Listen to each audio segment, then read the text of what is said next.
Hello friends, Arun sir maths YouTube channel पर एक बार फिर से आप सभी का स्वागत है।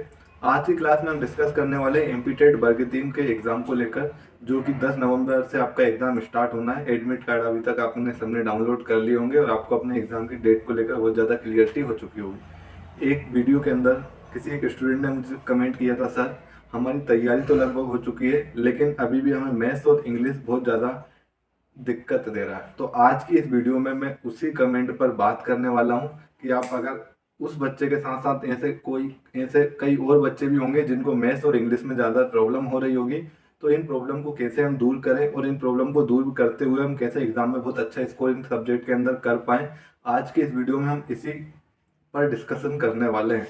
अगर आप चैनल पर नए हो तो प्लीज़ चैनल को सब्सक्राइब जरूर कर लें ताकि इस तरह की वीडियो का नोटिफिकेशन आपके पास पहुंचता रहे। बेल आइकन को भी जरूर प्रेस कर लें। ठीक, बात करते हैं हम मैथ्स की। सबसे पहले तो मैथ्स की अगर हम पर्टिकुलर टॉपिक की बात करें, जैसे मान के चलिए अगर आप प्रीवियस ईयर दे रहे होंगे, आपने प्रीवियस ईयर के पेपर सोल्व किए होंगे, तो आपने बहुत अच्छे से ऑब्जर्व कर लिया होगा कि मैथ्स के अंदर कौन से टॉपिक का ज़्यादा वेटेज होता है। जहाँ तक मैंने अपने चैनल पर प्रीवियस ईयर सोल्व कराए भी हैं, है ना, मैथ्स के मैंने प्रीवियस ईयर कई क्वेश्चन को भी सोल्व कराए, कई पेपर को भी मैंने सोल्व कराया। तो मैंने जो एनालिसिस करा, तो मैंने देखा कि यहाँ पर अगर आप मेंसुरेशन देखेंगे, जियोमेट्री देखेंगे, इन दोनों टॉपिक से ज़्यादातर क्वेश्चन पूछे गए हैं। तो आज मैं बात करूंगा टॉपिक वाइज टॉपिक, मैथ्स के अंदर भी आप टॉपिक वाइज टॉपिक कैसे अपने मैथ्स की तैयारी को बेहतर बना सकते हैं। मैथ्स में आप कौन से टॉपिक को किस तरीके से पढ़ें, आज हम इसको डिटेल में समझने वाले हैं। तो जैसे मैं बात कर रहा था मेंसुरेशन की, तो मेंसुरेशन में भी आप देखेंगे आपके पास दो टॉपिक होते हैं, एक 2D होता है और एक 3D होता है। तो सबसे पहला आप काम तो ये कीजिए कि 2D के जितने भी आपके पास टॉपिक है, जैसे बात करें triangle, rectangle, square, quadrilateral, circle, जितने भी टॉपिक हैं इनके आप फॉर्मूले कोशिश कीजिए एक पेज के अंदर जितनी कम से कम जगह में, है ना, एक शॉर्ट नोट से बना लीजिए सिर्फ और सिर्फ फॉर्मूले का।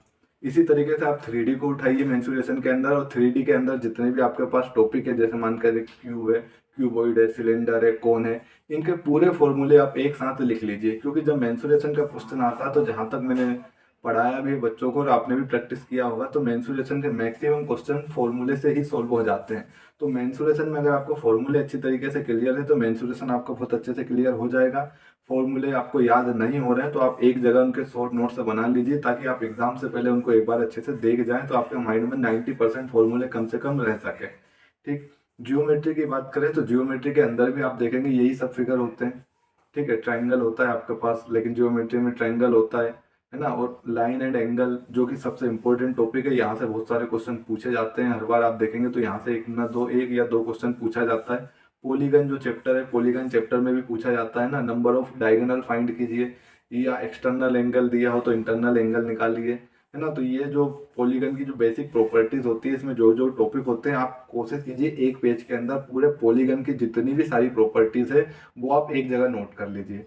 जिससे क्या होगा कि आपके पास माइंड में पूरी क्लियरिटी होगी कि पॉलीगन में ये टॉपिक्स है, इस टाइप के क्वेश्चन आते हैं। तो लास्ट टाइम में आप सिर्फ उन्हीं को रिवाइज कीजिए। और दूसरी चीज मैं आपको ये बोलूंगा, चाहे मैथ्स हो, चाहे इंग्लिश हो, चाहे अदर कोई सा भी सब्जेक्ट हो, नया पढ़ने की अब आप बिल्कुल कोशिश मत कीजिए।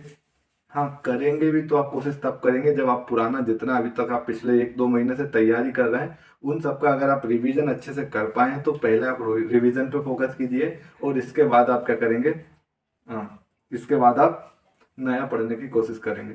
तो मैथ्स में ज्योमेट्री में भी हमने देखा, मेंसुरेशन में भी हमने देखा, नंबर सिस्टम में आपको बेसिक जब कैलकुलेशन करेंगे तो कैलकुलेशन का थोड़ा सा आपको आइडिया होना चाहिए, किस तरीके से हम कैलकुलेशन को अपनी फास्ट कर सकते हैं। क्योंकि ये जो मैथ्स है ये आपका एग्जाम में बहुत ज़्यादा टाइम कंज्यूम भी करती है, और यही चीज़ आपका टाइम बचा भी देगी अगर आप बहुत ज़्यादा शॉर्ट ट्रिक अप्लाई करते हैं किसी भी मैथ्स के क्वेश्चन के अंदर। तो आप इसी तरीके से जो नंबर सिस्टम के जो बेसिक रूल है, जैसे बात करते हैं हम डिविजिबिलिटी रूल, डिविजिबिलिटी रूल पढ़िए। आप एलजेब्रा के टॉपिक को पढ़िए, है ना। एलजेब्रा के जो बेसिक फॉर्मूले होते हैं, जैसे ए प्लस बी का होल स्क्वायर, ए प्लस बी का क्यूब, ए स्क्वायर माइनस बी स्क्वायर, ये बेसिक आइडेंटिटी आपके कई बार क्वेश्चन को बहुत आसानी से सोल्व कर पाएगी। अगर आपको ये बेसिक आइडेंटिटी नहीं पता है तो आप इजी से इजी क्वेश्चन भी सोल्व नहीं कर पाएंगे। तो आप एलजेब्रा को इस तरीके से, इसके जितने भी फॉर्मूले हैं उन सबको आप सबसे पहले ऊपर पेज पर टॉपिक का नाम डालिए मैथ्स के, और एलजेब्रा है तो एलजेब्रा से रिलेटेड जितने भी फॉर्मूले यूज किए जाते हैं एग्जाम में क्वेश्चन के दौरान, तो आप उनको सबसे पहले एक जगह नोट कर लीजिए। ये आपको बहुत ज़्यादा हेल्प करने वाले हैं, याद रखना। और कम से कम टाइम में, अब आपके पास जो टाइम बचा है आप इतना ही कर सकते हो, है ना। आपने बहुत सारा पढ़ लिया, याद कुछ नहीं रह रहा, तो एग्जाम में आपके लिए ये चीज़ दिक्कत करने वाली है। तो जो पढ़ा है वो आपको पहले याद होना चाहिए, आप पहले अपनी कोशिश ये रखिए, है ना। इसके बाद अगर हम बात करें तो प्रोबेबिलिटी से भी क्वेश्चन पूछा जाता है। प्रोबेबिलिटी में भी आप देखोगे डिफरेंट डिफरेंट टाइप के क्वेश्चन होते हैं, कॉइन पर बेस्ड होते हैं ना, कार्ड पर बेस्ड होते हैं, इसके बाद बॉल पर बेस्ड होते हैं। तो अलग अलग कैटेगरी के वो फॉर्मूला एक होता है, आपने अगर पढ़ा होगा तो।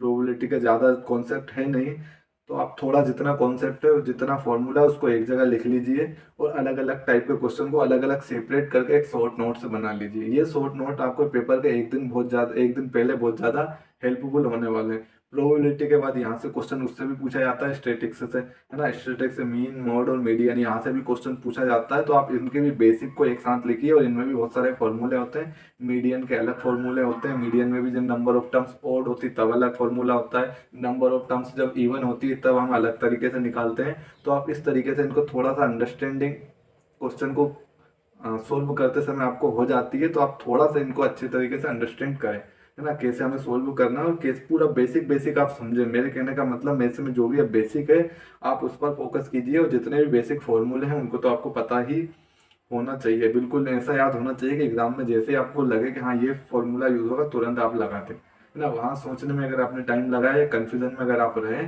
तो आपके लिए दिक्कत खड़ी कर देगा। कई बार बच्चे क्या होते हैं, क्वेश्चन प्रैक्टिस तो करते रहते हैं लेकिन उनको फॉर्मूला याद नहीं होता। प्रैक्टिस के दौरान तो वो इधर उधर से देख के कर लेते हैं, लेकिन एग्जाम में दिक्कत होती है। तो पूरे फॉर्मूले याद होने चाहिए। तो मैथ्स में आप यही कर सकते हो मेरे हिसाब से। जितने भी ऑलमोस्ट इंपॉर्टेंट फॉर्मूले हैं सभी चैप्टर के, अपना कुछ बेसिक होता है, सभी चैप्टर के अपने कुछ फॉर्मूले होते हैं, उन सभी को आप एक जगह शॉर्ट नोट से बना लीजिए, और उनको ही बार बार रिवाइज कीजिए। नया पढ़ने की बिल्कुल कोशिश मत कीजिए, ठीक है। अब बात करते हैं हम इंग्लिश की। तो इंग्लिश में हम कैसे तैयारी करें उस पर अगर हम बात करें तो इंग्लिश में आपको पता होगा यहाँ भी पैसेज पूछे जाते हैं।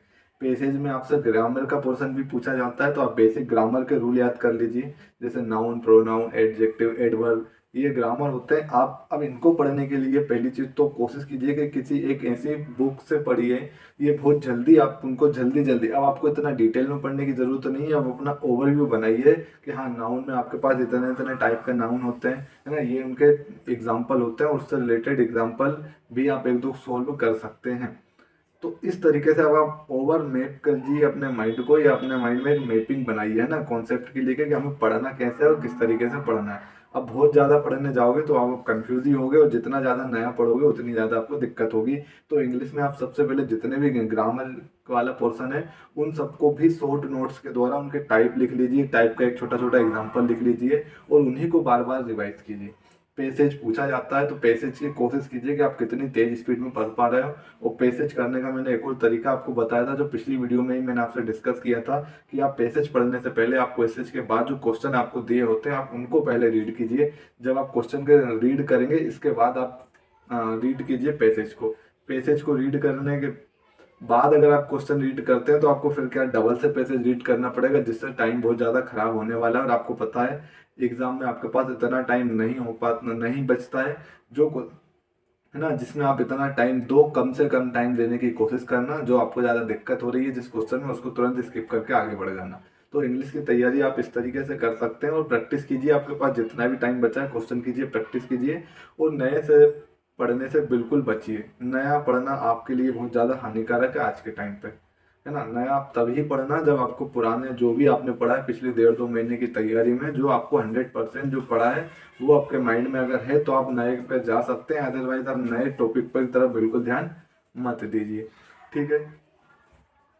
और इसके अलावा अगर आपको कोई भी दिक्कत किसी भी सब्जेक्ट में कुछ भी प्रॉब्लम है तो हमें कमेंट बॉक्स में कमेंट करके ज़रूर आप बता सकते हैं। हम नेक्स्ट वीडियो के द्वारा आपकी प्रॉब्लम को कहीं ना कहीं दूर करने की कोशिश करेंगे। तो मिलते हैं हम नेक्स्ट वीडियो में।